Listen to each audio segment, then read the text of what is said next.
So we asked Ken where would be an appropriate place that wouldn't disturb business, where the employees would feel comfortable for us to set up and have a conversation with their employees about their rights in joining a union.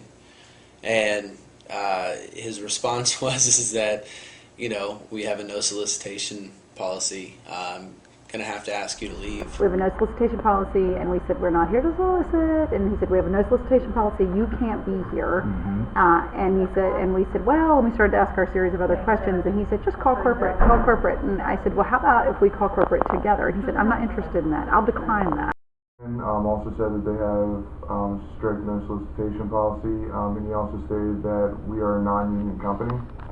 Explaining to him we were there to talk to the employees about joining the union, and he said that they have a no solicitation and distribution policy. He said, I'm going to ask you one time nicely to leave, and then I'm going to call the police. And I said, is that your corporate policy? And she said, that's it, I'm calling the police. Store manager came out and we asked him the same thing. He cut us off even quicker and said, no solicitation, I'm going to have to ask you to leave. And we asked him, well, that's, if you want us to leave, we'll leave. But, just so are you aware of the UN Global Compact that your CEO has signed on to, as a commitment to, basically respect your employees' rights to join a union if they wish. And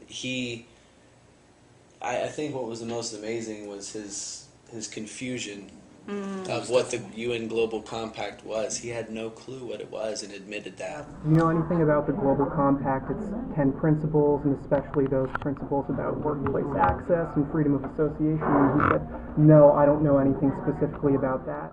Are you aware of the UN Global Compact?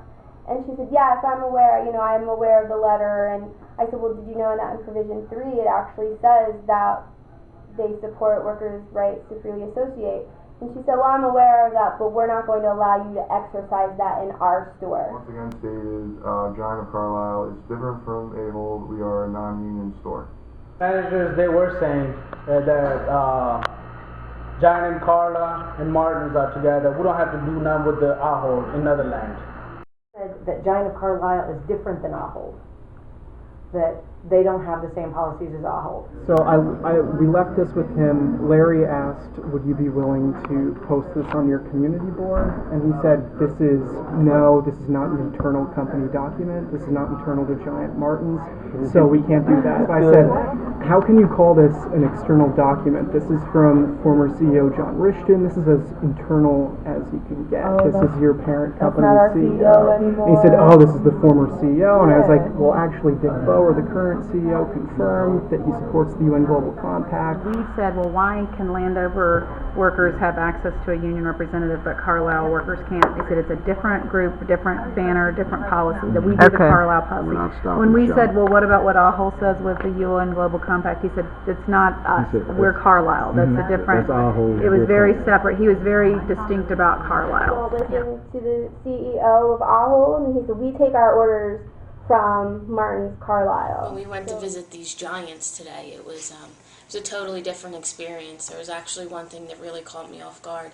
There was a young man having a problem in the store, and as we were walking in, he was waiting to talk to management, and management kind of pushed him aside to throw us out the door, and then we're going back to deal with him. And something like that would never happen in the store that I work in, or any other union store for that matter, because we actually as workers are valued and respected and have some type of dignity, whereas that kid was kind of treated like, I'll deal with you later, push you off to the side. And I was just really appalled by that and couldn't believe that he was treated in that way, because it was a shame. It really was.